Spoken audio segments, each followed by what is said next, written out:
Hello everyone, welcome to BilisummaaShow with yes, this week, like I said, I will be posting a bunch of videos related to Eritrea, news related to Eritrea regime, how Eritrea regime is evil, and much more. As you already know, Elias Kepel already started over now a week ago exposing Eritrea regime. If you don't know, Isaias Afewerki was Person of the Year of EthiopianReview.com.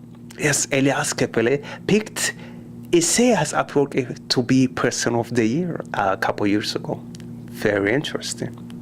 Yeah, anyways, moving along here, the Swedish gave Eritrean Diplomat 48 hours to leave the country.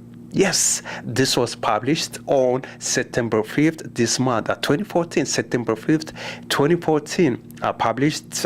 There's more information, of course, available at the bottom of this video.